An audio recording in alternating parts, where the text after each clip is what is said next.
and welcome to episode 93 of the So Bet Punks podcast, a podcast about meaning, transcendence, awe, and spirituality with a little less. My name is Siobhan. And I'm Dave. Mm-hmm. And you greet us on actually not a very auspicious occasion. Oh, to this day, I still don't know what auspicious means, and I don't know why today is not, as opposed to all the others. Nor do I.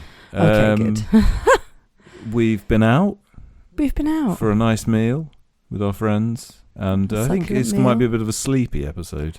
Is that fair to say? Well, are you feeling sleepy, Siobhan? You've been yawning a lot. We've had a massive pub dinner, and it's really hot, and we're older adults nowadays. I think older adults officially means over 65. Well, I feel it. Well, there you go. I feel it. Welcome to the Elderly Spirituality Podcast. This podcast being made just before we die. And I have a bad knee. Oh yeah, you're the one looking more elderly. So I've been hobbling for a few days. Yeah, you can't bend your knee. Can't bend it.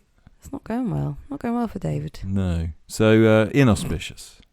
So inauspicious. It's an inauspicious occasion. Because we're a bit sleepy and you've got a duff knee. Yes. I still don't know what auspicious means then. And I don't believe you do. So welcome to the podcast. We normally start with a little discussion of what has brought transcendence and spirituality into our life over the last 2 weeks, as I'm sure anybody listening knows. But on this occasion, we're just going to talk about Bloodstock Festival, which we both attended. And I guess whether it brought us any sense of any kind of meaning, any kind of transcendence and awe. I mean, spirituality, it's going to be a hard no, I would say. Well, spoiler alert. So we attended Bloodstock Festival. It happened in Derbyshire. The metal festival. A heavy metal festival, which we talked a little bit about last week.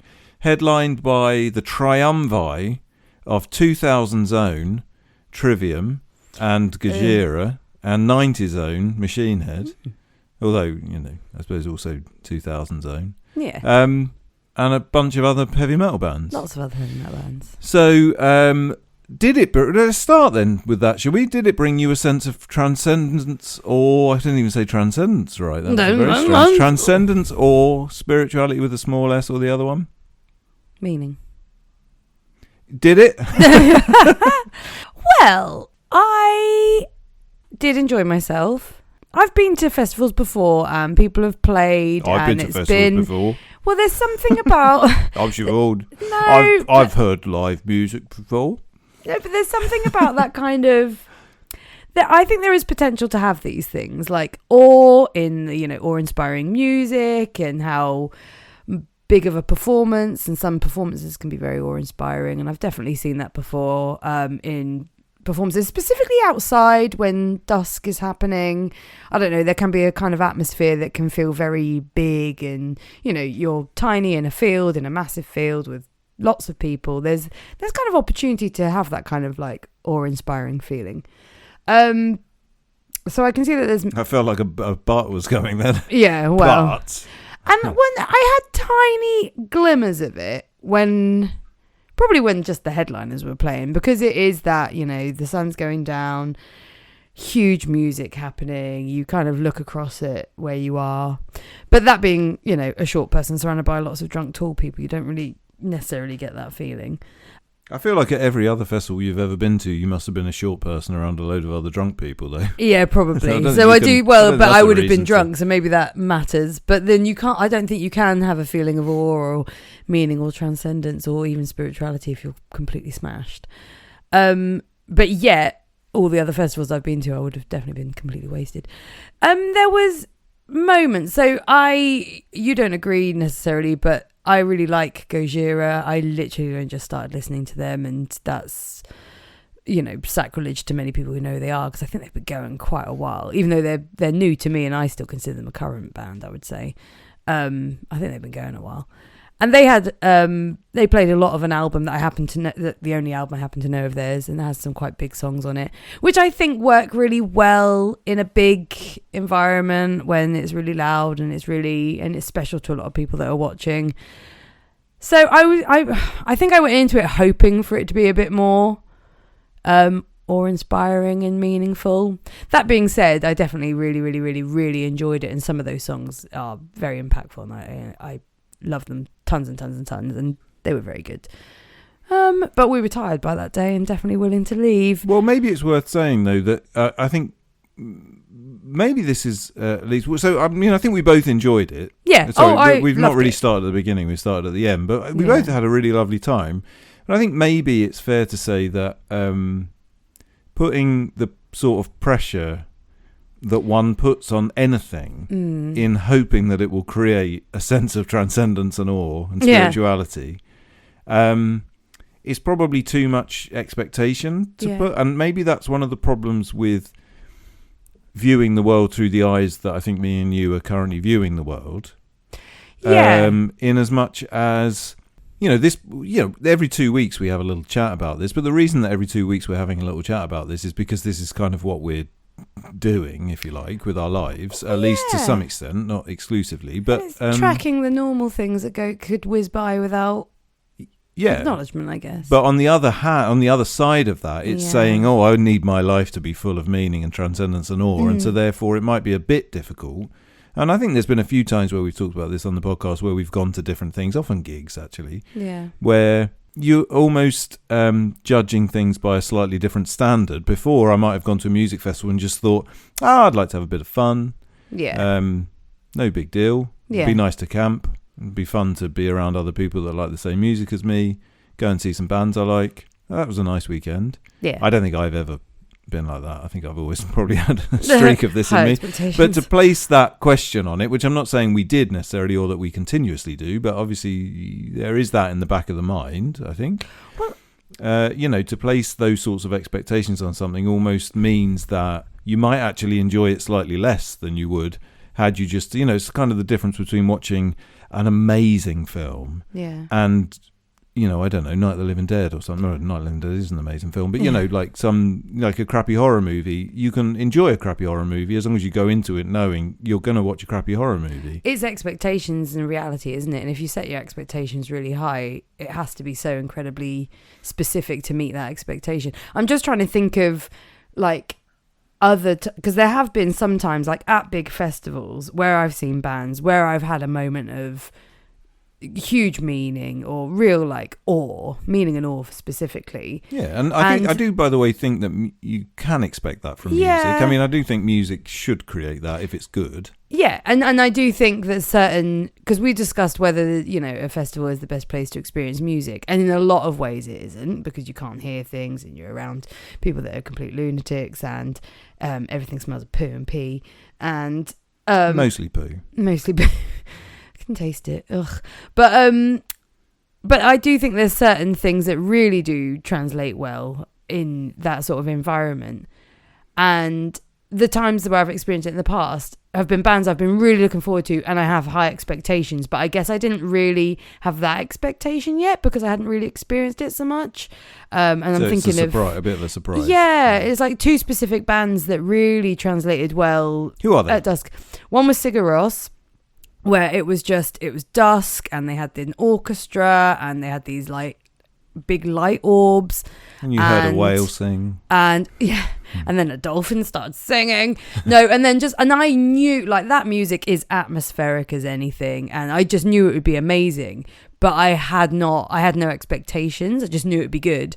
And it was just overwhelmingly good. And I wasn't drunk, I don't think, at this point. I was just absolutely just taken it. It was just wonderful. Closest thing to that kind of big religious in a big religious room sort of feeling. And I think it's because it was specifically that type of music. I was going to say it's an interesting thing, isn't it? Because I'm not saying I'm not. This isn't against Sigur Ros. You're going to think I'm having a pop at them, but I'm not really, because they are great. But they do that. They have the same expectations. They're pretending to be. I'm not saying they're pretending to be, but they are sort of pretending to be that. Yeah. So they've chosen the type of music that's you know what we're going to do, guys? Yeah. I mean, in Icelandic. You know what we're going to do, guys? We're going to do this thing which is going to stir people up in a spiritual way and an emotional way and in a meaningful way. It's pure emotion. And don't get me wrong, they do that really well. But in some ways, it is like a mock version of this. Only because... Well, the expectation is that it will always be that way. Everyone expects that, and the band is aiming for that, and so therefore it all clicks and it's fine. Whereas it's harder to do that if you're listening to rap metal. But fundamentally, that's not to say, a rap metal band could be way better than. But you probably wouldn't be expecting it if you're watching rap metal, and you could probably still have a meaningful, transcendent experience. Yeah, but what I'm trying to say, I suppose, is that everyone's pretending a little bit, and everyone's pretending in every respect. And also, I then saw Sigur Ros at another music festival. So are these your two bands? No. I'll tell you the other one in a minute. But I just to follow it up, I saw Sigur Ros at another music festival. They were second to headline, and they ended up having to play very early because the headline person had a really, really long set, and it was Bright Sunshine, and so Bright Sunshine meets my already high expectations, and it really wasn't very good. Also, it could be for loads of different reasons. I mean, it's not like you play exactly the same every single time. There could have been tons of different reasons. But I remember going into... It's only one long note. No, stop it. But I went going into that expecting, like, the transcendent experience of when I saw them prior. And it was like... I felt sad. I was like, oh, no, this really isn't how it was before. And the other one, and this, I just sound like a pretentious knob because I'm just saying the obvious ones, but the other one was Radiohead. And that's because I just longed to see them for years and years and years, and I finally did. And they, that sort of music with any sort of people in a crowd, in my opinion, is fine. I probably wouldn't think that now, and I think I probably was quite no, I think Radiohead fit into the exact same boat. I mean, I think they tried to do the thing that you're looking for, and therefore everybody, It's almost like Scientology as well, with a lot of these things, in as much as... Why? You agree with me? I'm intrigued to know. It's the same with Scientology, in as much as with something like Radiohead, you've probably paid 300 quid for a ticket or something, or you've gone to a festival specifically to see a band or something like that. There is an element of like, I need to get my worth out of this, and I'm expecting to feel spiritual, and therefore... And I'm not saying you do this consciously, by any means. I just mean in a subconscious way. But I would say that I probably had a conscious feeling of that for Gojira, because I'm thinking these songs are massive, and like when I'm listening to them in the car, and I feel very connected, and they're really massive feeling, and they're quite atmospheric and like large sounding. So I just kept thinking, this is just going to sound and feel amazing, and everyone's going to feel the same way. But then maybe it's because you're not intoxicated, or maybe it's because we were tired. But I just really noticed the people around me. No, maybe that feeling. But I got taken up with the people around me, and finding everyone a bit frustrating, because it is a busy festival. You're outside, you have a lot of space. Well, let's just quickly. So I feel like that maybe tore from it a bit, as well as my expectation. But anyway, I've gone on about. No, but there's something about that that's interesting as well, because there is something about, and I'm actually not saying this in a critical way, although I will say I didn't like it very much, but it's not for me to like or dislike. Is that I think, and maybe because we talked about Wacken Festival a few years ago on the podcast, a long time ago. You can go back and listen to that if you'd like. And I think this was kind of similar in as much as, so metal festivals. This is true of punk festivals too, and it's probably true of festivals, full stop. But definitely, this is the most I've ever seen wacky comedy. Hey dudes, everyone's having fun. We are having fun. Yeah, the most Look autistic fun that you could possibly see. Yeah, I've never seen so many comedy T-shirts, but that doesn't ruin Gojira. But it does say something about the attitude with which everybody else, the 20,000 or whatever people that were there, had.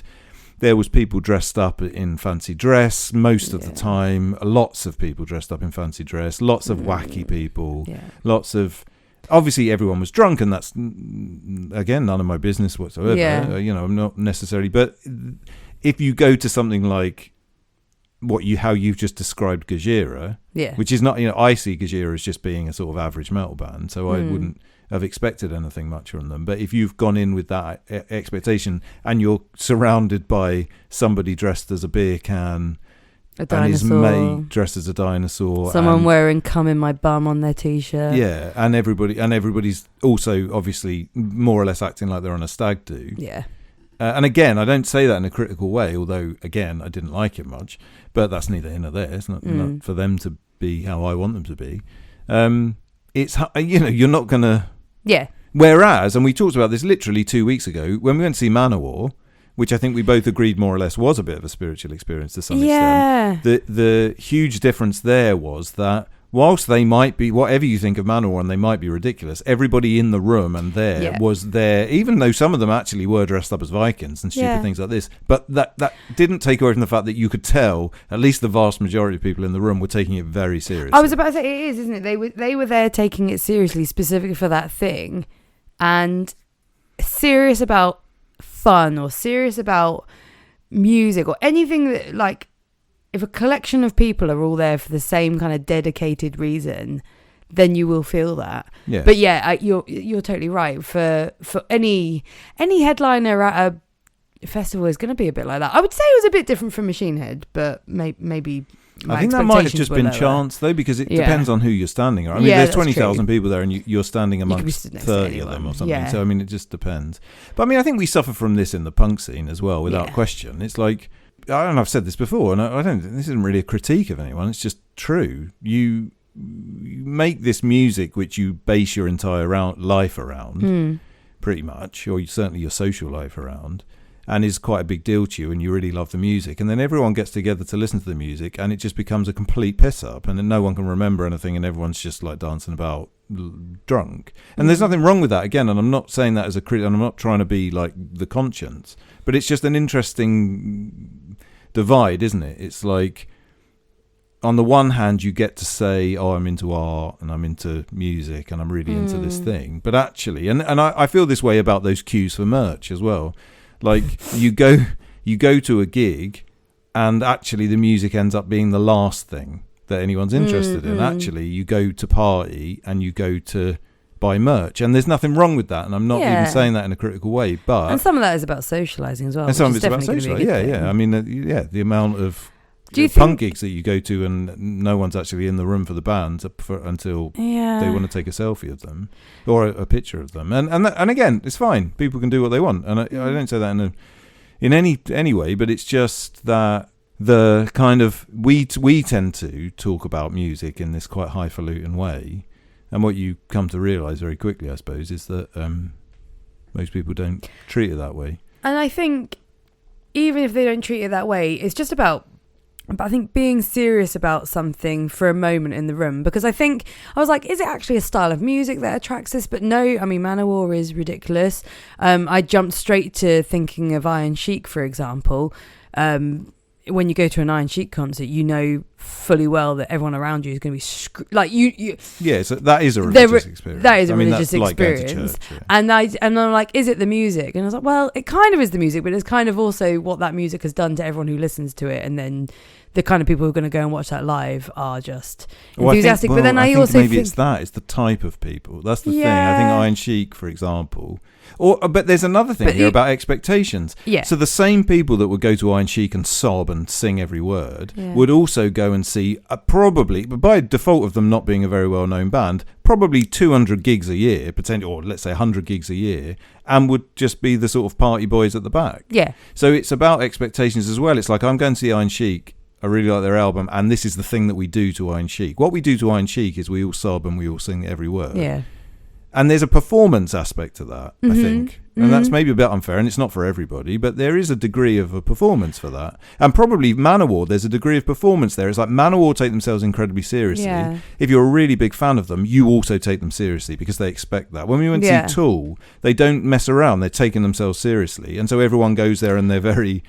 But you can say that the type of music lends itself to that. Yeah. And you can, and the same goes for Sigur Ros, same goes for Radiohead, same goes for lots of different things. Yeah. But I suppose it's the difference, and maybe this is, the metal scene is, I don't know if the bands are at fault. I mean, some bands are, I suppose, but the metal scene is very much a like, come and have a party. Oh yeah, wear wacky clothes. And the punk scene's a bit like that too. Whereas a Sigur Ros audience is not like that. And it might be the same people. Yeah, but there's also something, I'm not going to quite word it right, I don't think, but there's something about if everyone's there with the same seriousness or the same expectations, at least, be that sobbing along, be that sitting in silence, not using their phones like Tool have instructed you to. And it was an instruction. It was a threat. It was amazing. I wish every band would do this. It was perfect. But there is something about that immediately connects you to everyone in the room. Yeah. Which, you know, and yeah, it could be singing along. It could be knowing that everyone is taking Manowar seriously, even though they're fucking ridiculous. It could be that everyone knows they're not on their phone and they're all watching the same thing in this meditative kind of weird trance. And you're not necessarily like fist bumping the people. Because this is the thing. Like, I struggle being... I like being social, but I find myself finding other people quite irritating, which is really, I think it's just being called a grumpy middle-aged person now. But you still want to have that sense of community and connection, which I think is important when you're at gigs and stuff like that. Because it is like a worship thing, isn't it? Like, you're all in the same place for the same reason. And this is why, and I think you touched it a bit with the festival, because everyone's there for so different reasons. Because you can't be feeling like that for every band, because all the bands are really different. Even at Bloodstock, where it's all metal, they're all really different, and they're going to expect different And some things. of them are silly. And some of them are really silly. Yeah. And everyone is different, there for different kind of purposes. Some of them, like you say, it's like a stag weekend for some people. It's like a music thing for some people. For a lot of people, it's just going to hang out and it's their holiday every year. But I think there is something important about everyone not having to be on board with the same expectation. But when those situations happen, like an Iron Sheik concert where everyone's going to be sobbing and singing, or like a Sigur Ros where everyone's just going to be standing there wailing and just kind of watching. Because this is why when people talk at gigs, or when people get their phones out, or when people don't really get involved with the experience, I think this is why it's frustrating. It's frustrating for many other reasons, but it detracts. It immediately says, I'm not taking part in this experience in the fullest way. And by someone doing that in your kind of eyeline or vicinity, you kind of realise, oh, I'm not in a... All of a sudden, the veil is lifted and I'm not in a like-minded room, and you don't feel connected to everyone around you. And it's not because you're... You know, I have to... I feel very, like, snobby sometimes when I feel this way. But I don't think it's because I'm just like, oh, you're not really appreciating it. Oh, you got your phone out. Oh, you're talking and it's really annoying. I think there's something subconscious, which is, oh, you've removed yourself from this little community that I thought was about to happen. And when that happens, like, hundreds of times in your eye line, you can really quickly disconnect from what's going on, even if it's the most impactful, beautiful music, which I think happens at Gojira and happens... Yeah. At some gigs where you just think, oh, they were good, but for some reason I just didn't feel very connected. Well, I think maybe, though, it's fair to say is that what's happened in quite recent times is that the majority become the person with the phone. Yeah. So maybe this is a bigger story about sort of individualism and people just expecting to be able to do whatever they want to do within any environment. Even though, yes, you could argue it's a bit unreasonable to say, oh, everyone in this room needs to act like I act. You know, that's also individualistic. So it's problematic on every level. But one of the interesting things I think that's happening, and I don't think this, you know, you can argue in the sort of social media era, which is obviously quite long now, but I think this has got worse. It's probably got worse since COVID. It's probably got worse over the last 5 years, is that the vast majority of people have their phones up. The vast majority, or not vast, but the majority. And so what happens, at some point there's a tipping point, isn't there? If you go to a gig and 10 people across the whole thing take a photo or something, then you don't even notice it. Yeah. And then if that becomes maybe like 10%, then you start to notice it a bit, but it doesn't bother you. Once that becomes 40, 50, 60%, then all of a sudden the entire experience changes. Yeah. In a way that you can't really put your finger on, but it's exactly what you just said. It's about a community of people, a bunch of whom have just removed themselves from the experience, but then have become the community. If they become the majority, so you're the outsider. You look like the lunatic for wanting to connect, and maybe you are the lunatic. Maybe they would say, "Oh, well, we were all just having fun." Yeah. And I mean, again, I don't have any problem with anybody else having fun. I mean, Bloodstock, we haven't really you touched on it, but. You know, Bloodstock is the first festival, like proper weekend festival, that I've ever been to sober, and that definitely had a big impact. And of course, everyone else was drunk, and the vast majority of other people were drunk or on whatever, and that's fine. That's none of my business, and I'm not critiquing anyone for it. But you do notice a bunch of things that in the past I would have been the drunk guy. Yeah, and it wouldn't have bothered me in the slightest that I was standing next to someone dressed as a unicorn, taking selfies of themselves. For that I shoot, or or taking photos of bands from miles back, but zooming in so far that it looks like they're in the front row. Yeah. And then posting it immediately on their Instagram page in front of me. You know, yeah. Do you know what song they were playing? But again, none of my business at all. But it does remove. It removes I think it's not unfair to say, it kind of removes the very beauty of what a scene is, what a musical community is. Because that musical community isn't often people that you know. Often it's complete strangers in the room. But the idea is certainly one of the reasons, when I was a teenager, for example, one of the reasons I went to gigs was because it was the only time I went anywhere where there was people like me there. Yeah. And that was really important. Yeah. And I'm sure it's still important to teenagers now. But one of the reasons for that is because you felt like you were in a room with a bunch of people doing the same thing. And now I feel like you go to these places and you're just in a room with a bunch of people doing completely different things for different reasons, and all coming from completely different, with different intentions, I suppose. Yeah, whereas I guess, especially the punk scene, you all got together because... Well, the punk scene's much smaller, so you notice it much more. But then also it's probably not as extreme. Yeah, I mean, Bloodstock was a lot different to a DIY punk gig. Yeah, maybe just because there was more people. I don't know. Maybe. How about you, anyway, with regards to meaning or transcendence or did you find any of that at Bloodstock, or just generally, what is your feedback? I really didn't find any of that. That's not to say that I didn't enjoy it. I'm not sure that nothing really stood out. I think it's the first time I've been to a festival where there wasn't any band that I would say like, oh my God, I discovered this amazing band, or there was this one band that was amazing. Like I could, the best set. There was a bunch of good stuff there, and I enjoyed a lot of bands. I think being sober did have an effect on that. I think that I am very much someone who experiences music for the emotion, not for any other real reason. And Metal Festival actually, just listening to people around us, for example, after bands played, the sort of important things to them about how well someone played a guitar solo, or what the set list that they picked was, or whether there was a funny bit where Rob Flynn from Machine Head pointed out someone dressed as Jesus, or Banana Man, or whatever it was.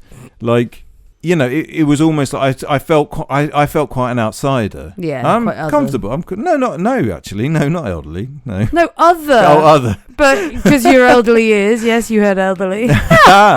Well, the lady doth protest too much.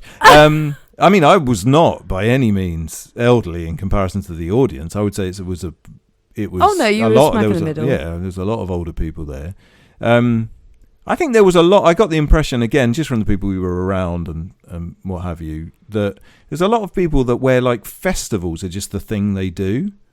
There were so many people there that were talking about how have you done this one this year, that one this year. It's like they were collecting festivals, and a lot of them didn't seem to go and see any bands. I mean, whenever we went back to our tent, there was people that had definitely just been sat there drinking outside their tent. And again, none of my business. But again, and also it's, a lot of them were groups. It just provided something different for them because there was groups coming from, they were meeting up from all over the country, getting together in that campsite. Well, again, it's like the family holiday. And it was a weird, I mean, it was nice in as much as, there was definitely a lot of that. There was a bunch of people that definitely have met on the internet and have all agreed to come to Bloodstock and come together, and that's both nice and doesn't make any sense to me, but again, it's none of my business.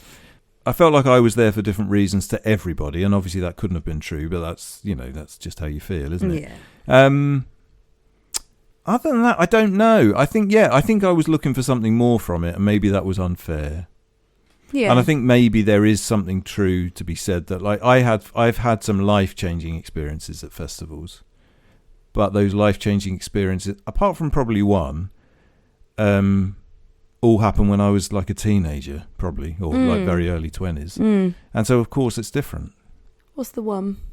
That Grows Rock that me and you went to, because it was very early in our relationship, and we had a lovely time. And I mean, it was an extraordinary bill, and it happened just at the right time when I think we were both feeling really good about the fact that we were together, but also really good about that specific type of music. It had the bill was incredible, but also we were just up for like anything music wise, and particularly like poppy punky wise. And it just all came together, and it was short. It wasn't too long. Yeah, no, you're right. It was only a couple of days. Everything, yeah. So I mean, I think that was I would say that was a spiritual experience, but it was probably more of a romantic experience, actually, in a weird way. Isn't romantic as you can get when you're living in filth.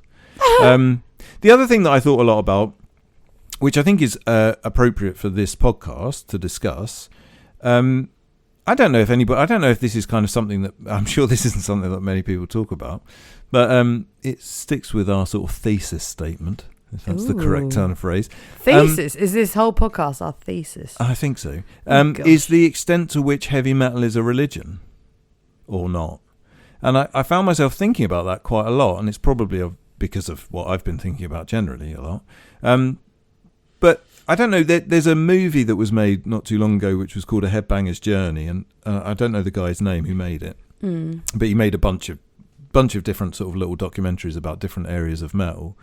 And really, and I've also, funnily enough, in my course, which is a religious studies course, did a small section of that which was specifically about this. It was like, because the idea is what makes up a religion. Yeah. What is a religion? And you could argue that like being a football fan is a type of religion in a lot of ways. It ticks a lot of the boxes.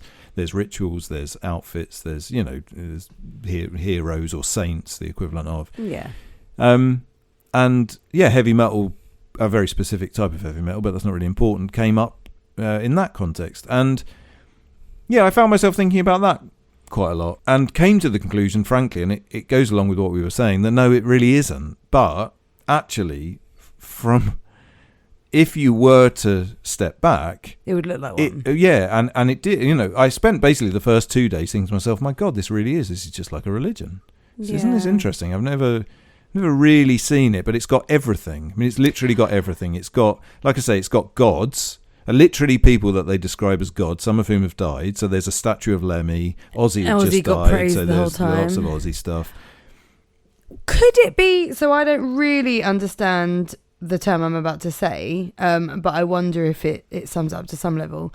When it looks like religion, and some people get from it religion, but it's not quite the same, like that cultural Christianity thing that exists at the minute. But it's like that, but reversed in a way, because cultural Christianity is getting all of the community bit and getting all the ritual out of it without actually believing in it. Whereas these people were, this festival was people going along, doing some of the ritual stuff in that they were there.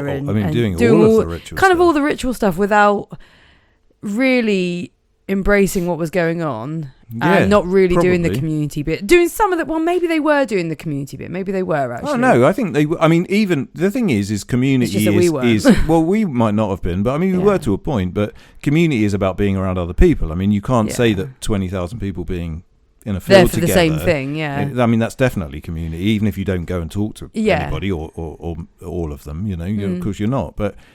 so it's cultural, but I don't know. It's almost like it's almost the opposite of that. But you could argue. I mean, to some extent, you could argue it was like maybe it's cultural Satanism to some extent, because I mean, there's so much of that's one of the things that really stood out to me, and maybe this is because I've taken an interest in religion generally, was that just the sheer amount of kind of like a lot of the jokey things and a lot of the light-hearted things. There's so much imagery within heavy metal, which is about death, which is about like sort of satanic type stuff, specifically so like the people who started that out did that for these specific reasons. Absolutely. But I don't think they would have viewed it in a religious context, though. Well, it was probably quite anti-religion. Well, yeah, probably a bit. But what I'm saying, but an anti-religion movement, which is now looks very much like a religion, which I just find really interesting. I don't necessarily have any wise things to say about it, but yeah, there's just so many different aspects to it which fit into it being a religion. Yeah. Everyone dresses the same. I mean, really dresses the same too. Yeah.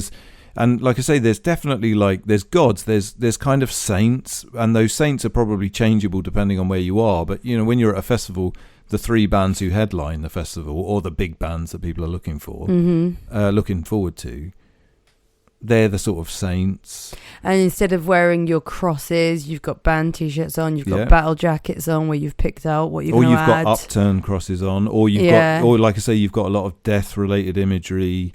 You've got there's certain there's real tribal aspects to it. 100%. There's like certain movements. I got so bored. Every single band did the open up the pit bit because they've all learned that now circle pits apparently are cool. I don't know. There's just so many different things, and every single band more or less did the same things in their performance, to the point where some, like I say, there were certain aspects where it was like, no, shut up. Yeah. You don't need to, not everybody needs to do that bit. No. You're playing comedy folk metal. Why are you opening up a pit? Yeah, and there was two bands in a row that were like, you see the security down here? They've been warming up all year just so you can go and crowd surf over their heads. And it's like the last band banged on about this. Yeah. Come on. Shush. But anyway, they probably didn't know that the last band did. But but even that in of itself is quite interesting. That's the thing. It's because this is true of every culture, every type of music, I'm sure. But it's so performative. Well, it is performative, but it's also so it's so routined. So it removes authenticity from it a bit. Well, maybe, but then you could also argue maybe that's what makes it authentic. So the reason, for example, a Catholic mass is authentic is because if you go to a Catholic mass everywhere, you do exactly the same thing. It doesn't matter where you are in the world. True, so it's the ritual sort of thing. And actually, that's what makes it quite... I know how a metal gig is going to go, but maybe not. It depends on the specific types of metal. But for example, a metal festival, even though there's tons of different types of metal, you kind of know what the acceptable, attitude or way of being will be. Like, I can't describe it, but you just kind of know because maybe it's quite ritualed in that respect. Well, I mean, that's another thing, I suppose. There's a sharing of views, presumably. I mean, there's less of a political element, I suppose, to heavy metal, but I mean, certainly at a punk festival, there's a sharing. There's a lot of beliefs which you have to believe in, otherwise you wouldn't be welcome there. I feel like in metal, it's just believe that Ozzy was good.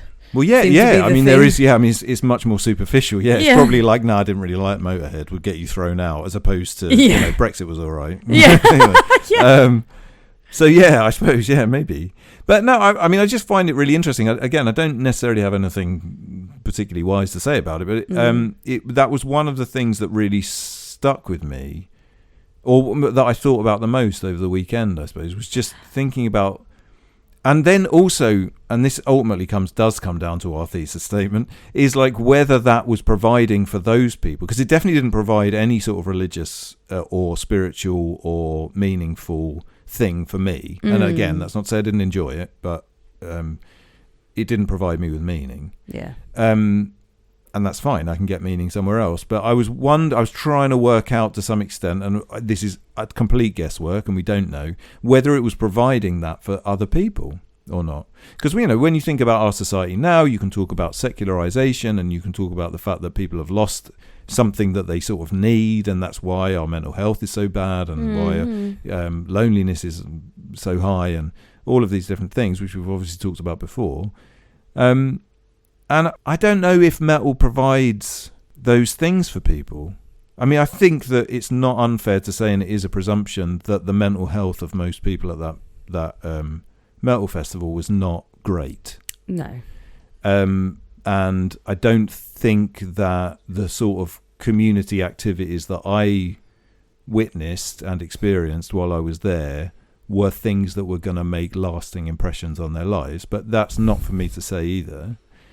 But it was almost like you're right. I'd never thought about it like this, but it was like cultural Christianity. It's exactly like that, in as much as it gives you the things that religion used to give us, but without any of the important bit, the meaning and the transcendent part of it. It was just, here's the thing you should do. You're all in the field, you're all watching the bands, you all got the alcohol, but you're all wearing the outfits. Come on, and also, and you've all spent possibly like a good chunk of the last year getting prepared for this. It's not cheap, you're like, a lot of people have come here, it's their holiday, and that's great, and there's nothing wrong with that. And again, fun, there's definitely a pilgrimage element to it. And like fun there's nothing wrong with having fun, on holiday, but Is it more damaging? Because does it make you walk away from that festival? And maybe this says something about what we were expecting from it. We walked into a festival thinking we might get something out of it, and then walked away from it realizing we didn't. But if you were all in, if this was like the thing you do with your life, is it more damaging to have this sort of pretend religion, which doesn't give you the important bits of religion, but you don't really know that because you're going there with the expectation. You're not going there thinking to yourself, I need to fill the God-shaped hole in my heart, because you think that God's dead. So you're going there and then getting kind of like a pastiche of all the things that religion can provide for you, but it's not, but subconsciously, or not even subconsciously, but it's not actually filling the space that used to be filled with God. I mean, I'm making a lot of assumptions here, but I think we have to in order to talk about it.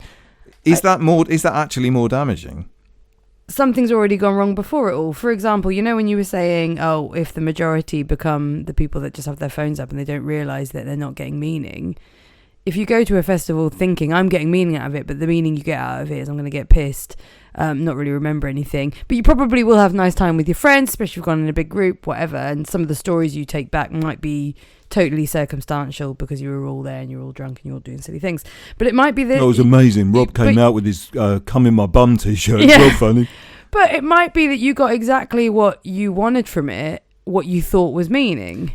And so I think we might be able to, in a pompous kind of outsider, having a different feeling about what meaning is, we might think that those people didn't get anything from it, but those people might have gotten exactly what they went for, what their interpretation of meaning in their life is. No, I get that. I think yes, probably more damaging, but as is the way that they find any meaning in their lives potentially, and that's so pompous. I don't mean it like that, but it's about what we decide is meaningful in our life. And I think our culture is in such a weird state of affairs where I think I look at what people decide is meaningful based on what I maybe once thought was meaningful in my life and think, actually, no, this isn't meaningful, this isn't purposeful. These are the things that actually give us meaning and purpose. And you look at people not getting it at all, but not realising they're not getting it.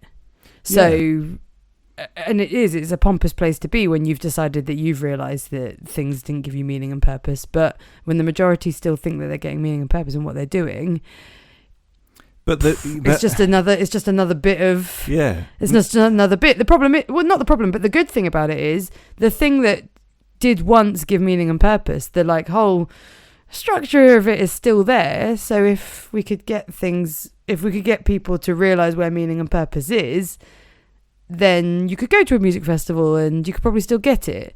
It's just that it doesn't quite work when, I don't want to say when it's not laid out, but when we're not looking in the right places. Because it is a place. It looks very similar. It almost looks exactly the same. It's just, it's in expectation and interpretation of what you're there for.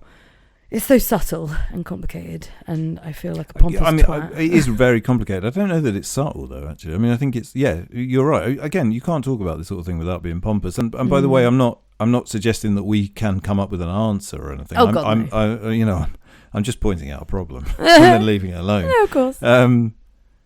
You can't feel community if you spend your whole time with that community taking photos of what a community looks like. Mm-hmm. And then that unravels as well, because then what a community looks like becomes the thing that the person takes the photo of on Instagram. So then a year down the line, people are then looking for that thing. Mm. So then community becomes an Instagramized version of that community, and it's like a photocopy of a photocopy of a photocopy. And I feel like society's probably done that to some extent. It's definitely a bigger problem. I mean, maybe that's another question though.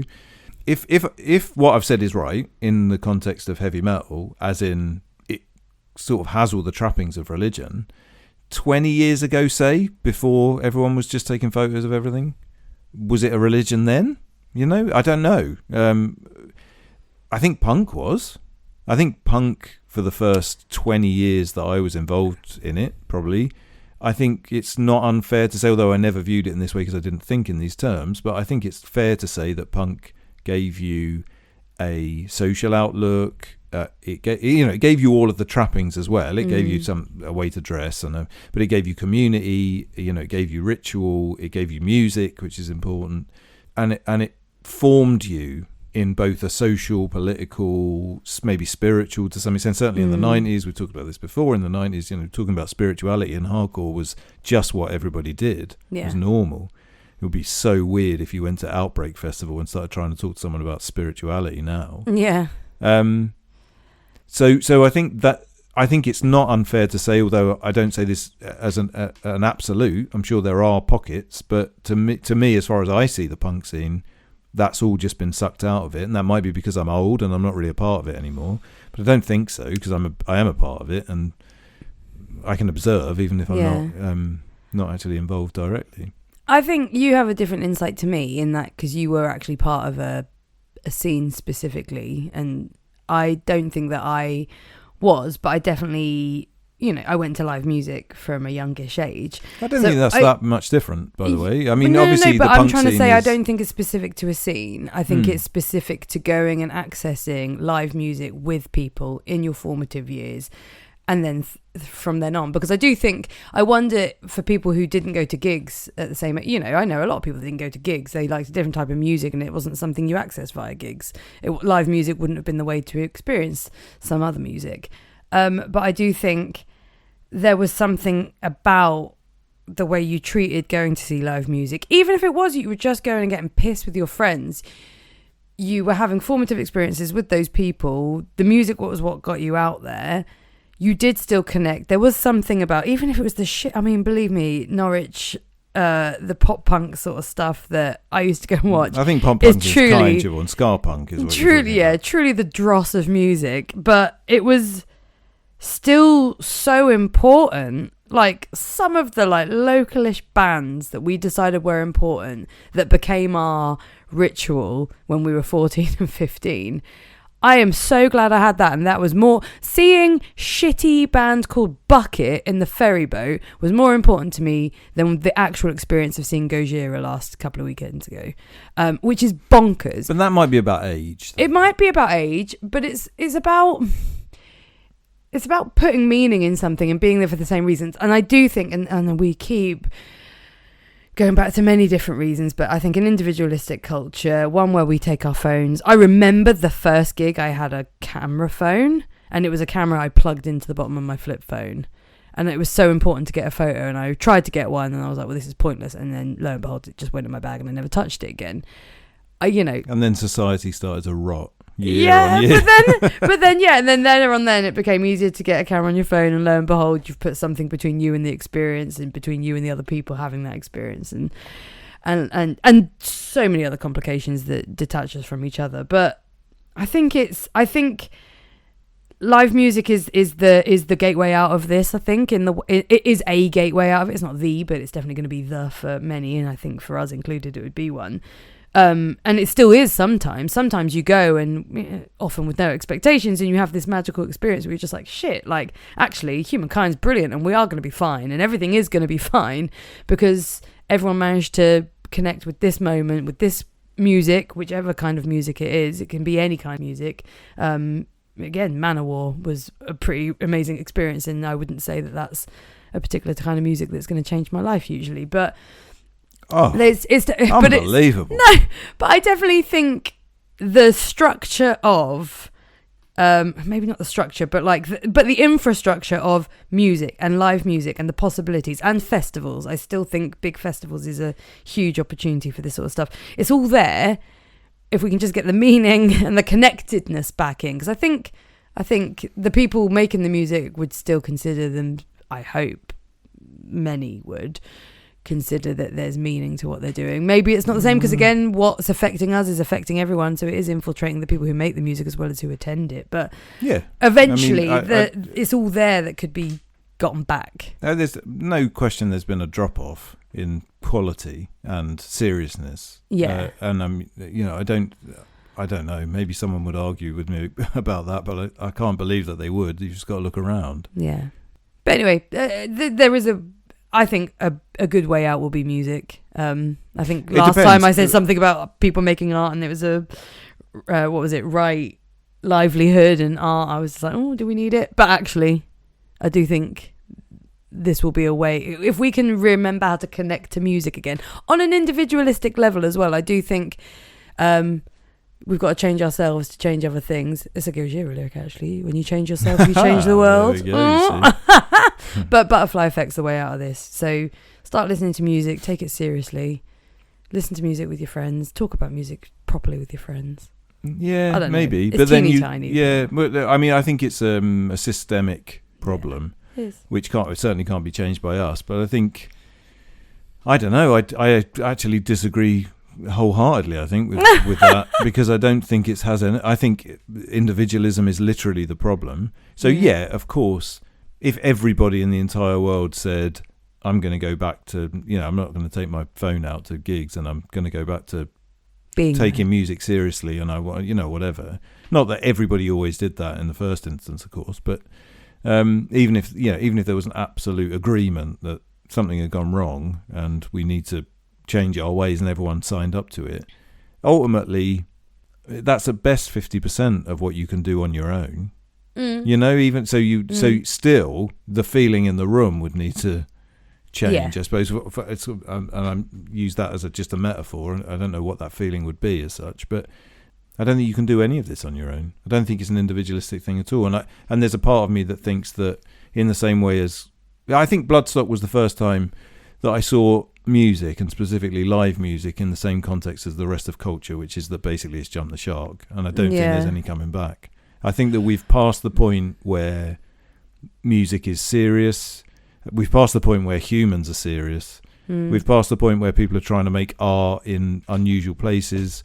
We've passed the point where DIY or independent music isn't just seen as an easy way in. It's not seen as its own art form anymore. And I think that the problem is, and it's very similar in the publishing industry as well, which I've talked about before, is that the gatekeepers are so it's certainly not to say that there is no one in the world who isn't taking their music seriously, or no one in the world that isn't coming with the right attitude. The problem is that that's no good if what people want to listen to is comedy pirate metal, or what people want to listen to is something which is going to be good drinking music, or what people want to listen to is a band from 40 years ago reforming.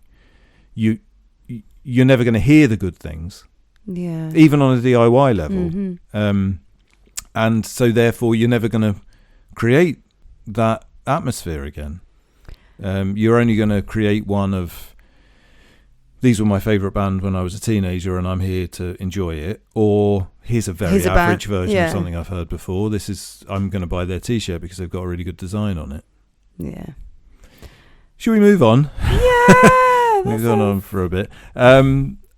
So what are we talking about today in all this Buddhism business? Well, yeah, so after all that bloodstockery, we're going to go back to the Eightfold Path, which we've been discussing for the last 5 or 6 episodes. I can't remember how many parts. This is number 6. This is number 6, so 2 more after this. And this episode, we are going to discuss right effort, sometimes known as right diligence. What that means, how we can translate it into regular non-Buddhist thinking life, which we've been trying to think about each week. If you've been listening to the other podcasts, you'll know that we have a couple of different sources that we use each, a couple of different writers that write about Buddhism, from old and new, to give us references to start off with. So Dave, why don't we start with you? Well, you say a couple, I only have one. I've given up on most of mine, so I've got down to one, and that's my friend Brad Warner, who's not my friend. But I've read all of his books. Yeah, let's say he's my friend. Yeah. He just doesn't know me.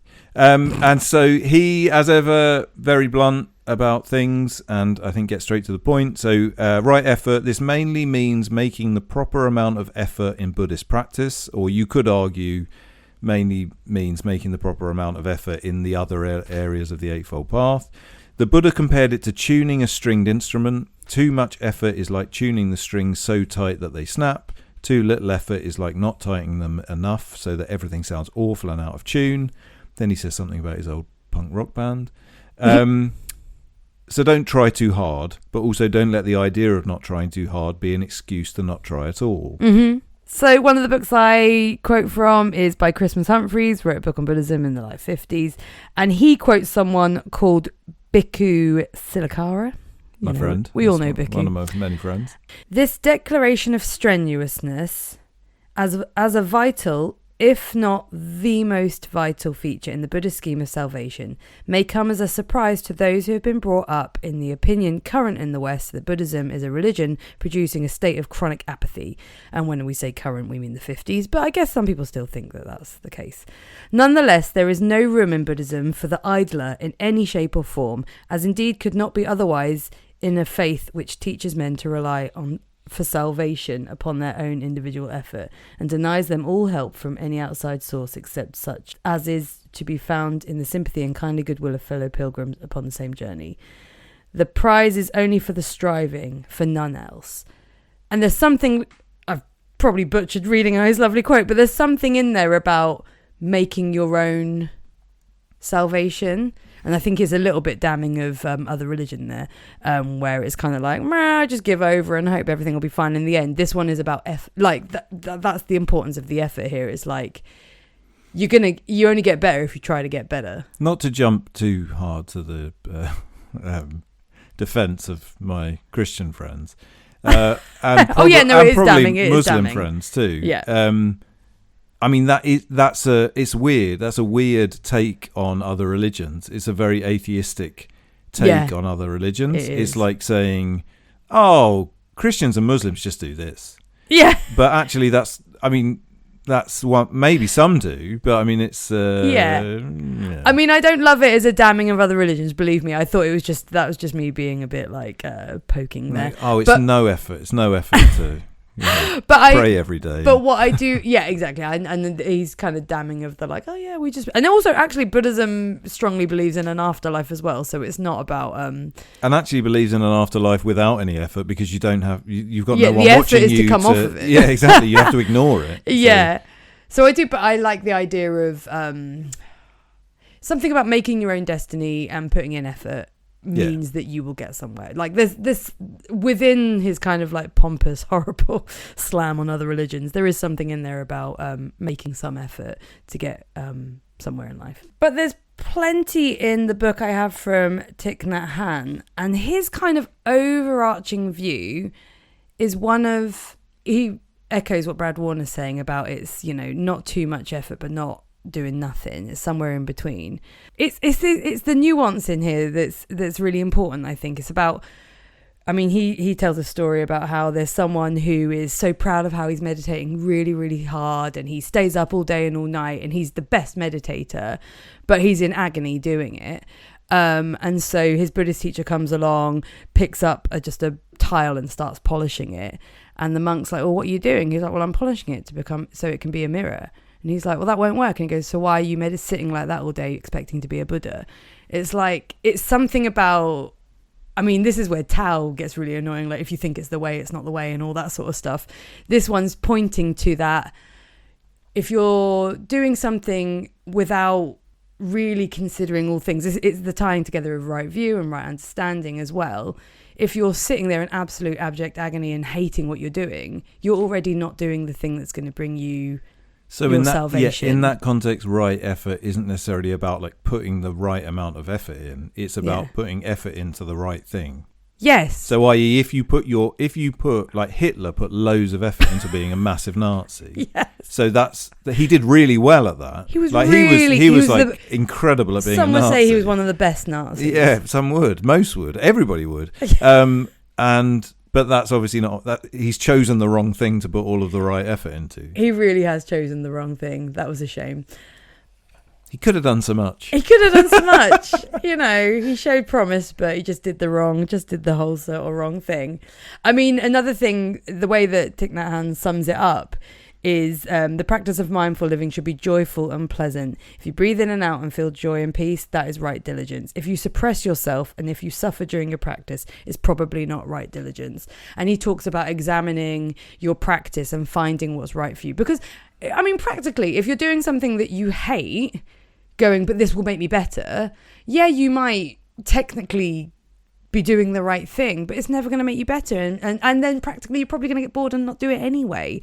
So it's this delicate, complicated, interwoven balance of everything that you just have to be attuned to ever so slightly. And I really like Right Effort for kind of pointing this out and saying, actually, you know, there are ways to do things, but it has to be genuine to you. It has to be coming from you. And if it's not coming from you, then you have to look at what it is that's important to you and kind of find a way to attune all of this to that. So what you're saying basically is you're not going to get a spiritual experience out of going to a heavy metal festival and just expecting one. Yeah, pretty much. Yeah, we went with that was wrong effort. There's no point in spending an hour complaining about it. Yeah, again, that was probably wrong effort, wrong understanding, so you can wrong attitude. You can write off everything that's been said up to this point. Yeah, apologies. But it's going to get better, guys, so stick with us. And there is a kind of standard attitude to Right Effort, or kind of standard layout of things that apparently the Buddha said, and it is 4 types of right effort. 1, to prevent evil, unwholesome states from arising. 2, to abandon them if they do arise. 3, to generate wholesome states that are not yet arising. And 4, to maintain them without lapse, causing them to develop and reach full growth and perfection. So it's about, if you've got things that are not positive in your life or negative in your life, it's about recognizing that you have them and stop putting attention on them. And it's about and trying not to have anything else come up that's negative, and then nurturing the positive things and encouraging positivity is the way to do the efforts. And with regards to Goenka from the silent retreat, that was the point of the breathing meditation that we did, because in doing that you automatically take part in all 4, not clinging to things you like and not averting things you don't like. Which I suppose in that context, effort involves not doing things. And I think that a lot of my understanding of this is less about putting in loads of effort to do thing A and then get outcome B. It's more about not doing things that are harmful in order to get in the way of getting to outcome B. Yeah, and doing them all at the same time. But that is a lot of effort, and it's a hell of a lot of effort in the society that we live in. And in some ways, that's one of the reasons. I think the thing that you like about a lot of the descriptions of this is the exact thing that I don't like, and it probably says a lot about our personalities, to be honest. But maybe we could start with that. Because in one of the other books that Brad Warner wrote, he said, this fold of the Noble Eightfold Path is not nearly as sexy as the previous one. You won't find any Huffington Post articles about right effort, and scarcely any in the Buddhist magazines either. Yet the Buddha considered it just as important as any other folds. In fact, he considered them all of equal importance. Now, the reason that I say that, the reason it's not sexy is because effort actually takes effort. Yeah. And one of my problems with this take on it, which again I think is the thing you like about it, that the string guitar, that you want to put in enough effort to do something but not too much effort, is that I think in the context of the Western world that we live in now, where everything is so easy, we want ease, yeah. Actually, I don't think that's the right message. Because the problem is that what it does is it just gives us all an excuse to not put in enough effort. Because what happens if you say, oh, you can tighten this string too much? Yeah. People will say, oh, so that means that I can watch 3 hours of Netflix tonight rather than do... But then it'll become too loose. So I think the point here is you don't want to make something so hard that you don't do it, but you've got to do it. So you've got to make your job is to do something. So you've got to find the way that you will do it. It will be hard, but find the way that you can achieve it. Yeah, but that's what self-help books do, and self-help books don't work. So this is kind of my point. It's saying one of a few things. It suggests, and maybe this is my take on it, that there's like an easy way of doing it. So, and by that I mean putting in a bit of effort, but not too much. I think, gives a message to those people hearing it of, you can kind of coast along, do just enough. I'll do my meditation practice, but I won't put too much other effort in. And in reality, the way that I think most of us live now, we need to do a lot in order to have any sort of spiritual experience, because so much of the world is created around us to give us none. But I do think that's why it's important to hold this in conjunction with all the other parts of the Eightfold Path. And, you've got to have right view and right understanding. Like, if you're doing something you're putting in the effort, but you're putting in the bare amount, then it's already wrong view. It's already wrong attitude. Totally. So it's you've got to have all of these things in balance. The one thing I really like about the Goenka approach with the breathing technique, and Thich Nhat Hanh kind of touches on it as well, is having something routine and ritualistic that you do that is working without you really knowing why it's working, what it's doing, kind of trust the process sort of thing. Thich Nhat Hanh talks about this when he's talking about you don't necessarily have to directly deal with suffering either. It's kind of trusting that what you're doing is doing the right thing. Like if you live in this way and you practice in this way, then even if you're not directly dealing with your problem, and they'll call it suffering, but like if you're not directly dealing with something that's causing you harm, acting with right effort and doing your practice in a mindful way slowly impacts into the other areas of your life. And Goenka would have described it as you one by one are getting rid of your kalipas or kalapas or whatever they were called, and you're slowly but surely dealing with it. And then you'll notice it with routine practice that all of a sudden, oh, do you know what, I didn't get quite as angry at that person immediately, or usually I would have snapped, but I didn't snap, I just thought it in my head rather than speaking. And so there is a subtlety and a nuance to all of this, which I think the story of the string being too tight and too taut or loose, if you take it on face value, does give an opinion of wow, I could probably coast it, but it isn't. It is so subtle. It is talking about. I agree that it's no. I 100% agree that it's not that. What I'm saying is that by using that metaphor, by saying that you can put too much effort into something, gives us all an out to say. So ultimately, and I think we've said this before, the Eightfold Path is created for like Buddhist monks who are going to give up their entire life in order just to do this one thing.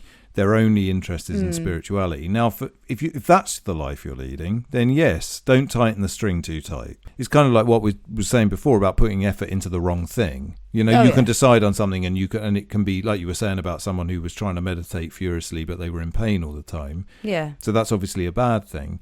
But if you live in a world of plenty and you live in a world where everything is provided for you and everything is fairly easy, and I'm not saying this for everybody, but overall, in comparison to a Buddhist monk, everything we have is very easy to get. And also, you've had it drummed into your head your entire life that your own comfort is the most important thing that there is. I just think that saying the string can be too tight gives you an excuse to say, I'll just do 10 minutes of breathing this morning. And the thing is, that's fine, of course, and everybody can decide to do that, and that's none of my business. But the point is that that's not going to provide you with any sort of spiritual growth. But I do, and sorry to just keep hammering my point, but I do think that's why it has to be with everything. That's why when we take mindfulness out of the Eightfold Path, it doesn't work. Yeah. You've got to hold it all. So if you do 10 minutes going, oh, God, I can only do 10 minutes today, oh, failure, or oh, I'll just get away with 10 minutes, then intention is incorrect, and your attitude and your understanding of what you're doing and is there. But you could do 10 minutes of really mindful practice and be like super grateful that you did it and really pay attention, and it's better than the hour that you could have sloughed through. Like, I just think there is that metaphor does't work if you go into going, oh, thank God I can coast it. Well, it's the other problems that are the problems. Your attitude is already wrong and your understanding's wrong. So it is this kind of like interwoven balance between everything that in order to effectively do any of these, you kind of have to have also effectively started doing the others. And it's just this huge, paying attention and having understanding in all these different areas. Which is, really, it feels repetitive. Like every time I've learned about the Eightfold Path, it feels repetitive, but there is a purpose to it, and it's to really drum in that it all interconnects, and they're not really going to work without the other. You've got this like 8-framed balancing scale thing going on that, if you give too much energy into one of them, you are going to not get it right. Yeah. Also, it's not about getting it right. Oh gosh, it's just so No, there is no right. There is no right. Basically, we're not doing anything. So that's the important thing, is basically not do anything. I think that's true. So one of the things about the picking the right things to put effort in, as we use the lovely Hitler metaphor for, is probably, and I think this is definitely something which is very appropriate to our current time and place, is about putting effort into things which are long-term gains over short-term gains. Yeah. And the thing is with those long-term gains is often the things that you need to do in order to get long-term gains are potentially quite uncomfortable. They might even be actively not having much fun in comparison to maybe the shorter-term gains. Yeah. So a really good example of this, I've already brought up Netflix binges, but that might be a good example. So you have the option. You can either, you get in from work, you're really tired, you can meditate for an hour and then read a book about spirituality, say. Or you can just watch a crappy program on Netflix for 4 hours. Yeah. And really, we all have that. Most people that, so for example, most people that don't read say they don't read because they don't have enough time. But most people spend 4 hours looking at TikTok every day and 3 hours watching Netflix every day. So that's, and again, they can choose to do that. It's not any of my business, but ultimately that's but the just lie you've not told true. Yourself, yeah. And so but the effortful thing there to do is to actually not do the thing that's going to give you. So of course, the short-term gain of just slumping on the sofa and watching Netflix and eating a chocolate bar, say, that's a short-term gain and that's great. The effort is to say, no, I'm not going to give myself that pleasurable thing. Yeah. I'm not going to eat the chocolate bar because I know that if I eat the chocolate bar every day, then eventually I'm going to... Which is the understanding as well. Yeah.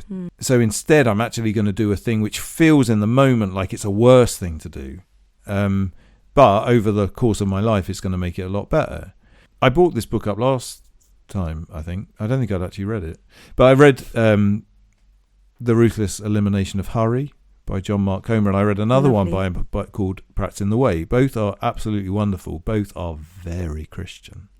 So just warning, trigger warning. Trigger warning, Christian book. But I think it's going to be hard to talk about them without this sounding like Christianity, but it's not really, because you can input anything into the place of Jesus, but he uses Jesus as his sort of example. And the Practicing the Way book is all about more or less saying, we have this book that tells us about Jesus' life. You can feel about that book however you like, but it tells you how he lived.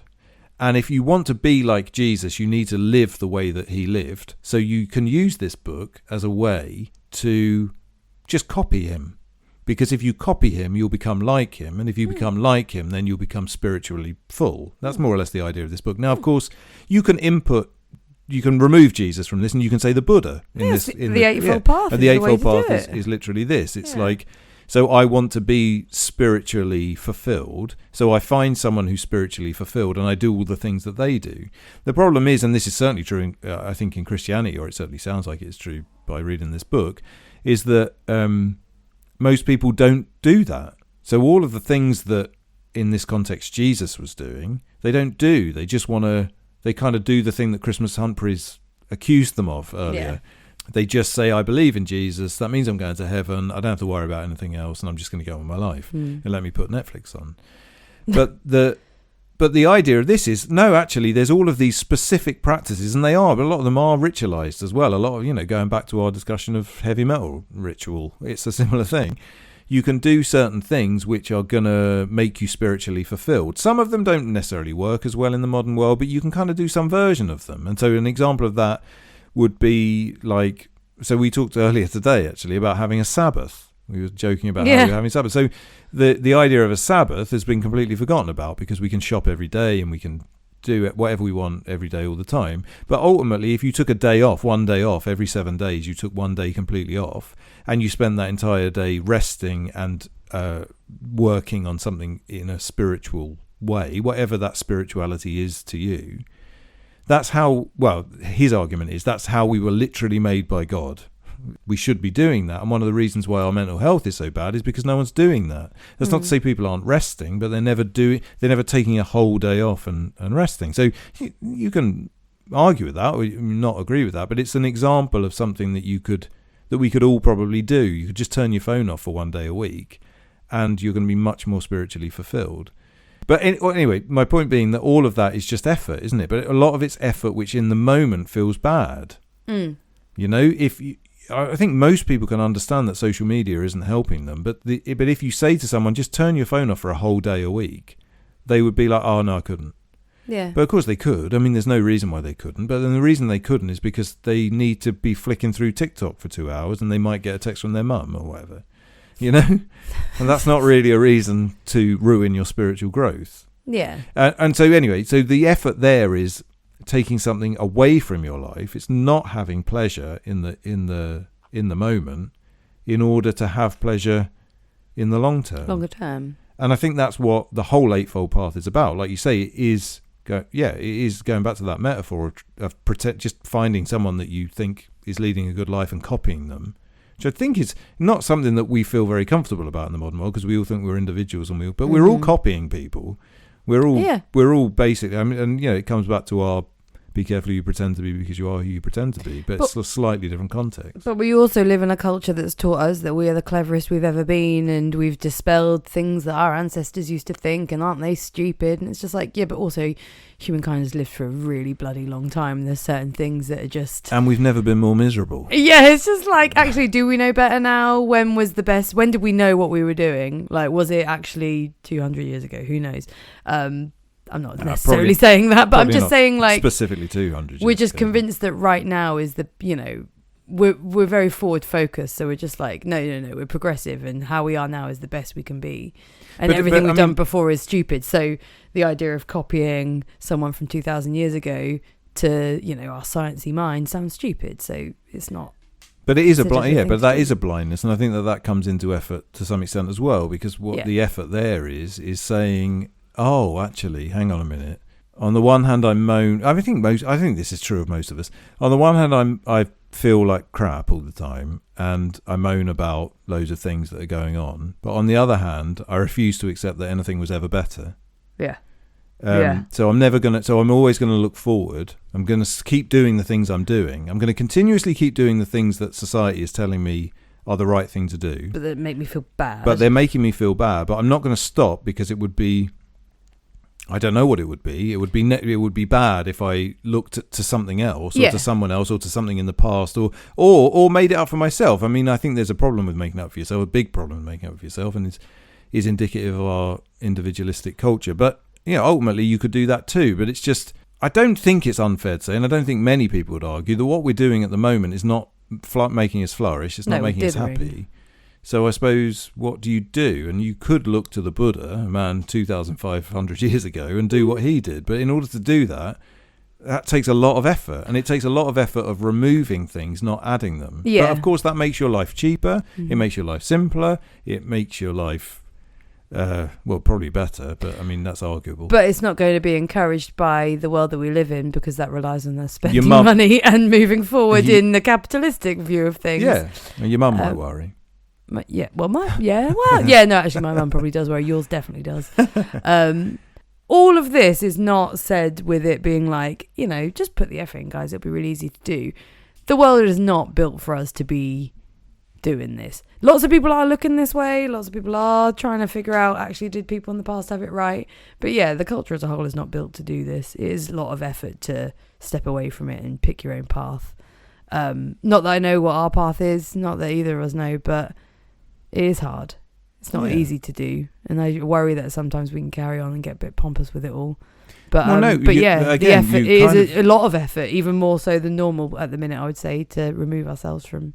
But you can't talk about these things without being pompous, but that doesn't mean they shouldn't be talked about. Yeah, and I think, you know, I hope, you know, that's kind of what we're trying to do here, probably very poorly, but you know, we're just trying to have conversations that I suppose a lot of people aren't having, mostly for ourselves.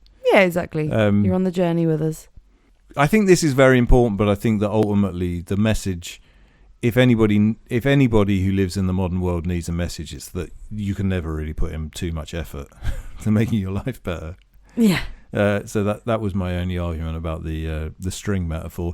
Maybe we should talk very briefly about a few things that we've put right effort into that have worked. Oh, would that be, again, it might sound a bit pompous, but I think it's not, because we've not changed, in a gloating way, but in a in a think about why genuine way, that, because I mean, I've tried lots of things that haven't worked. Maybe we could also talk about them if you want. I mean, I don't mind making it has been a while. But you know, meditation is probably an ideal example. I mean, I tried all sorts of different styles of meditation, and none of them worked, and And as a result of them not working, they made me not want to meditate. Yeah. But actually, the reason they didn't work was because I wasn't putting any effort into them. Yeah. So many years ago, I might have talked about this before. I tried just the general mindfulness thing from a book with a CD years and years ago, and did it every now and again. Sort of tried to do it here and there, and then got annoyed that it didn't revolutionise my life and didn't make everything fine. Which is going in with wrong attitude. Wrong attitude, and also not putting in the effort, so going in with wrong effort. Mm-hmm. I tried transcendental meditation for a while, and that was kind of equally, it was a chore. Which now seems ridiculous because it was, I think, 10 minutes in the morning and 10 minutes in the evening, and that just seemed completely impossible. And so I forced myself to do it. And maybe that was tightening the string too much because I was like bitter about the fact that I was giving away 10 minutes of my evening every night. So that didn't work. But ultimately, meditating in the way that we've been meditating pretty much since the silent retreat has worked. And we've talked about that before. Mm-hmm. And I think that the reason it's worked isn't necessarily because the other ones were useless and this one's brilliant. It was because of the attitude that we went into it with. Yeah. And part of that attitude, I have to admit, is probably because we went on a silent retreat and it really worked while we were there. And so we came back like, well, we've got to do this. Yeah, 100%. This is brilliant. And we've obviously talked about that on the podcast as well. Yeah. So yeah, meditation is probably the obvious one. What else have you put right effort into that has, over a longer term period? Well, the other one that we bang on about all the time is our diet. But I do think... It's when you were saying things like just slump on the sofa and eat a chocolate bar, and I was just like, gosh, we used to do worse than that. We used to fucking throw 10 donuts into our mouths every evening. And 5 still is too many. But just without thinking, just do what tons of people can and will, and do what you want. Might be doing as they listen. Yeah, but it's just. I love the feeling of just being completely slammed full of junk food and stuff, or at least I think I do, and I have enjoyed it in the past, or what I knew to be enjoyment at the time. But you got really hot on gut health over a year ago now, and you said, look, I want to really change how I eat, and it'd be easier if we both do it, and so I just went along with it, and we had to put a lot of effort in at first, but in a way that we made it fun. Like, again, our attitude was one that was like, okay, this is going to be a huge thing to change all at once. Let's go into it thinking this is fun. Let's make shopping lists. Let's get creative with cooking. We made it our personality, which we said quite a lot.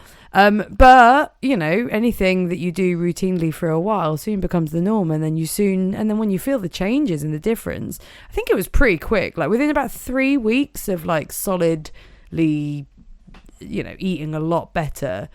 And it's mad how badly we must have eaten before as well, for the stark contrast. But yeah, within about 3 weeks, some really noticeable changes in the way that energy levels, sleeping, happiness levels, and that just continued to grow and grow and grow. And yeah, we've been doing a pretty routine dietary change for about over a year now, nearly a year and a half.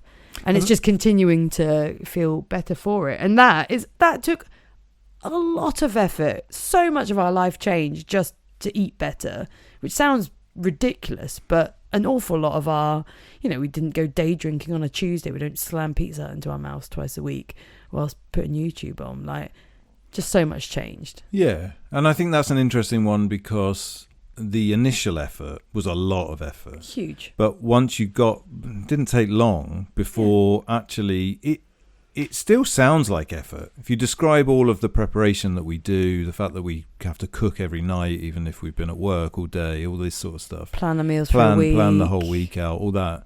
It seems like a lot of effort, but actually it all normalised. So ultimately it was loads of effort. It felt like and it was hard, and and also on that other side of things where it's like the effort to not do things, it was an effort not to go and buy 5 donuts because you really craved them. Yeah. But after a fairly short period of time, that effort, it didn't become effort anymore. But it's also definitely, if you'd have gone into that with a different attitude of, oh, this is a chore. Oh yeah, well that's why diets don't work. Exactly. Yeah. Like we were really lucky in ways to have just maybe not lucky, but I'm just forever grateful that we decided that we were going to treat this as a fun thing to do, Given that technically, like you say, if you frame it as a diet, or if you frame it with a goal in mind that is steeped in negative, because let's get real. Like, if your goal is to feel healthier, that's a positive goal. If your goal is to lose weight because you don't like how you look, or you feel that people treat you in a certain way, whilst it might be positive if you lose the weight, like, you're doing it for a negative, by default, a negative reason, because you don't want to feel a certain way. So it's just steeped in not funness. Like, it's just not going to be good. So we were pretty lucky that we didn't have a goal other than to just see if we could feel better. The upshoot of all of this is we did lose weight. We do feel a lot better, and some of the things that maybe would have been negative goals have happened along the way, but aren't the goal. And just we were decided to make it fun to us. I mean, it doesn't sound fun to other people to have shopping lists and to have a weekly shop. Believe me, that's not things that we did before. Guys, you're missing out. Yeah. But also we've saved time. Like, people think, possibly think, who knows, I don't talk about this all the time, but like, to sit and work out our meals for a week and then do a shopping list and then do one weekly shop sounds like effort, but it's less effort than going to Morrison's every day and thinking, what am I going to eat? Oh, fuck it, I'm just going to buy 5 donuts and a pack of pasta. And then that's going to make you feel less energy, so the next day you just go in the same cycle. So it's this kind of it feels like a conundrum, but it's actually, we do way less time and effort ultimately in figuring out our food and doing all that other stuff. But it started with a lot of effort. Yeah. And a good attitude, which I'm proud of. Yeah. I think maybe one other thing which is newer and goes along with this hurry book that I read, because some of what I read in that, I was like, oh, wow, I've been doing this for a little while, is just about slowing down generally, which again, it actually involves, it doesn't really sound like effort. It's an odd one, because it sounds like the opposite of effort. It's like doing less. But actually doing less is quite hard. I mean, and the obvious examples are, like, you could either binge Netflix, or you could not binge Netflix, or you could either you rush around after you got home from work in order so that you can binge Netflix. But in order to do that, you've got to buy a processed meal that only takes 5 minutes to cook. It's about just slowing down your life so that you can kind of do the things that you enjoy, but that are also healthy for you, maybe. Yeah. And within that, and something that, this is a new thing, which I think is definitely making a difference to my life, is single tasking. And I don't know if we've ever talked about this before, but like, multitasking is a myth. Yeah, we've definitely mentioned that. You can't multitask. That's been scientifically proven. What you do when you multitask is you single task loads of different things all at the same time. You do them all badly. Yeah, your mind jumps around, and you literally, it's like you're drunk. You do them as well as if you were drunk. I think the only thing that there's scientifically proven you can kind of, we have like I don't want to say it's the default mode, because that is a thing and I might not be quoting it right, but like, you can drive and do something else. That's because it's an automatic. No, you're autonomic. I don't know. Yeah, there's something like driving is a specific thing that you can kind of, but you can't.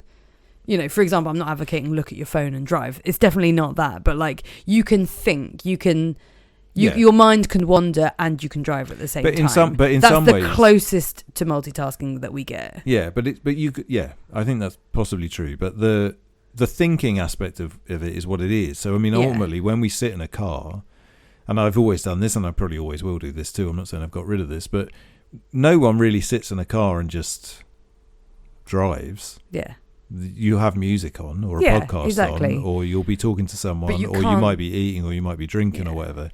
And what I'm saying is, like, I've found a real beauty in just single tasking things. Yeah. Just enjoying the thing that you're doing, even if that thing is quite boring. And I think mindfulness is on the next. Yeah, that is mindfulness. Is on the next episode. So maybe I'm jumping ahead a little bit, but I think that is something that does take effort. Again, it's such a weird thing to say, because it's not doing something. It's not doing something. Yeah. I sat and listened to an entire album the whole way through just listening. And I've never heard the album like it before, because I realised, I don't know the last time that, I mean, I've done it for a song here and there, but I've but it's been so rare that I, as someone who has loved music for the last, however, 35 years, just sat down and listened closely to an album, which is madness, really, when you think about it. But But yeah, and it was just a different experience, and I think that might be the secret to experiencing things in a spiritual way. It kind of goes back to almost everything that we've talked about in all of its various forms throughout this episode, is that just doing the one thing that is important to you in any given situation, and just doing that, and accepting that that's enough, and not trying to do something else as well, I think makes a huge difference to... Probably to our enjoyment of the thing, sure, but it also might feel a bit more boring because we're so used to loads and loads of different stimuli. But once you've slowed your brain down a little bit, and meditation definitely helps with this, no question. Yeah. Once you've slowed your brain down a little bit and things don't feel boring, you suddenly realise, oh, there's actually a real beauty in this. Yeah, I can stand in front of this painting for hours. I mean, again, I've not done that, but I mean, it's a well-known thing. You know, you stand in front of a painting for hours, you'll get something completely different. Or you walk around a museum and you just go, that one's good, that's good, that's all right. You're not going to get anything out I'm going to rush along because I'm actually meant to be somewhere else. I'll click a picture of that. Yeah, look at it.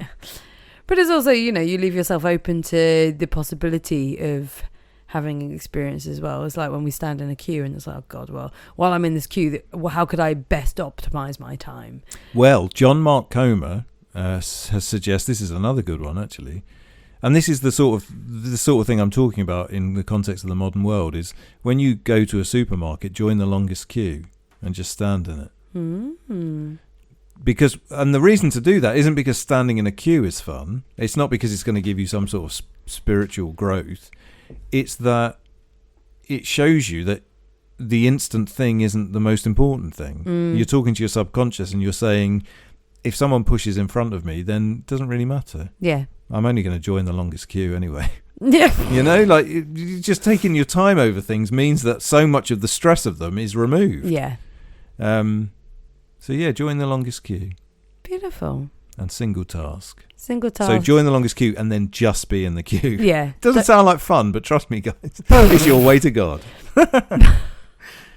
On that note, we should probably wrap it up. We should. This has been the Sober Punks podcast. We do this every 2 weeks. We don't shout about it on social media. So if you would like to tell your friends or anybody that you think would be interested, then please do. But we will just keep plonking them out every other Thursday and not telling anybody. Yeah. You can contact us if you'd like at shamcityroasters@gmail.com. No one contacted me about prayer from last week, so I'm not surprised. But feel free to if you like, or anything else. And yeah, we will be back in a couple of Thursdays' time. Is there anything else you'd like to say to the lovely ladies and gentlemen out there in Sober Punks podcast land? No. Great stuff. See you later. See you later. Take care. Bye.